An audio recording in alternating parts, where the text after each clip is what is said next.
Do you agree, Mr. Lee, that some of the Western media coverage in terms of their reporting on Lhasa riot has been violating journalism ethics from your observation? I have a different perspective in the sense that I've been in the Western world for over 45 years, and especially that in the United States, journalism and particularly news coverage by televisions have a tendency to sensationalize things.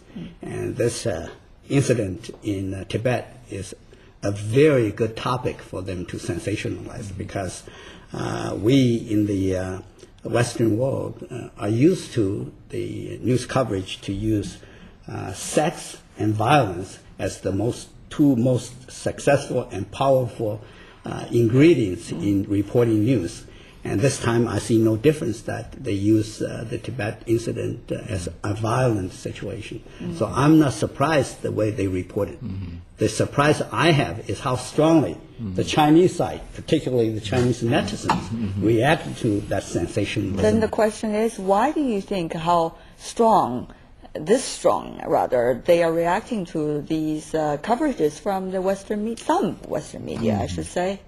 I think there are two reasons for that strong reaction.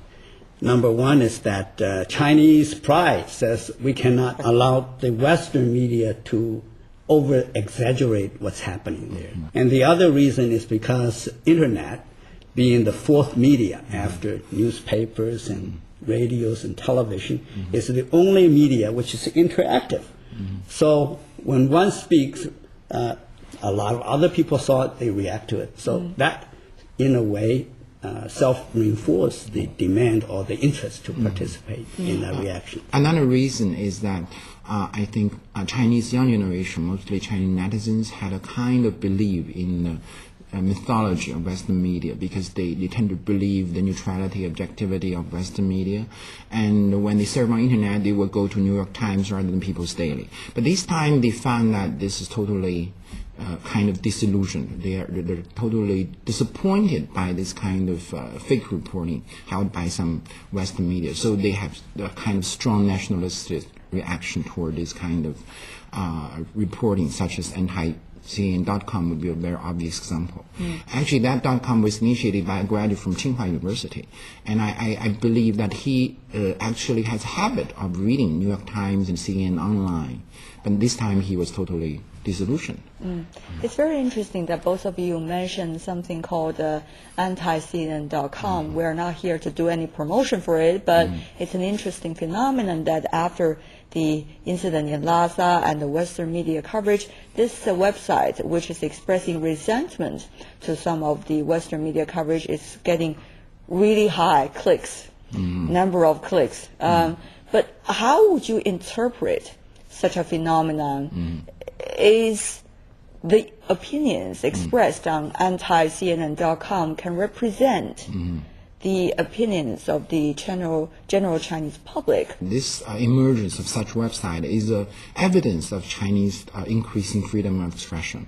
That it used to be like when the government usually organize a kind of campaign of criticizing Western media, such as in Falun Gong or in other cases, that accusing Western media of the bias reporting. But this time in Lhasa case, you see an emergent civil forces like the netizens or even those YouTube or other forces to comprise a kind of grassroots force to criticizing Western media. So I think this is a very significant phenomenon. I believe this is only the beginning of such kind of sentiment in the future through the internet media.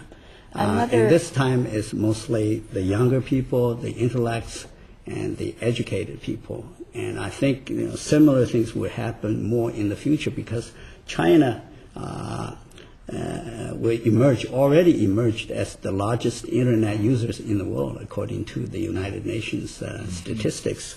And with that, there will be reactions and clubs formed on the internet for entertainment, for sports, for other things. So I think this is the first time that it becomes so widespread worldwide in reaction to the Tibet incident. Very interesting. Following Professor Lee's argument, it is also an emergence of what we call public diplomacy.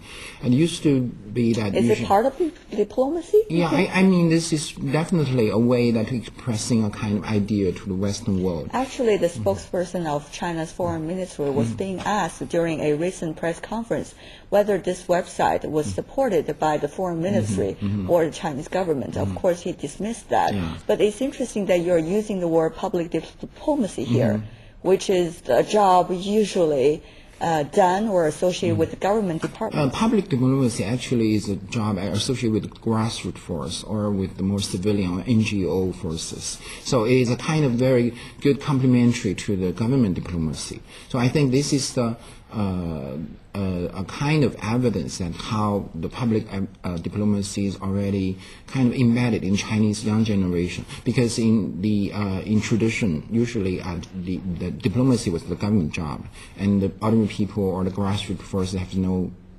way of participating in this kind of work. Very interesting discussion, gentlemen. We're going to still talk about this issue, the Western media, the accusation of Western media, some of them, of doing biased reporting on the Lhasa ride right after this break. We'll be right back.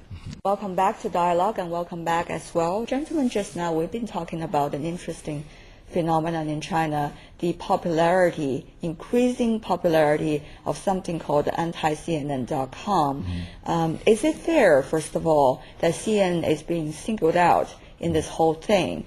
And secondly, how do you see slogans on anti-CNN.com, things like the world's leader of liars, quote unquote, and such as, quote unquote, struggle to resist Western voices and hegemony? How do you see this phenomenon? I agree to Professor Lee's idea that this is only a beginning, because I think it is a kind of routine in the Western world that those kind of what we call powerhouse, or those people who actually have discourse power, would be held in scrutiny. Like we have MacSpotlight.com, which is a website criticizing McDonald's all the time.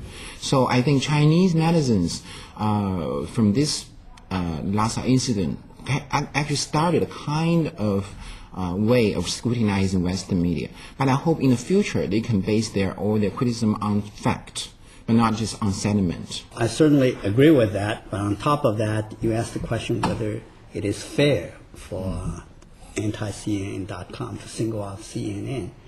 Of course, if you criticize only one without mentioning others, it is not fair. But on the other hand, in this case, I believe they use CNN as the guinea pig, because it is trying to tell CNN that what you did was untrue, unfair, but the message is really for the entire media, Western media, in that sense. There are some photos on both CNN.com's website and also several other Western media's, the main news websites that are being criticized as not telling the true story, that are accompanying the words of the story. Can you give us some examples, and how do you read into those photos, and why those photos do you think were put on there at the very first place?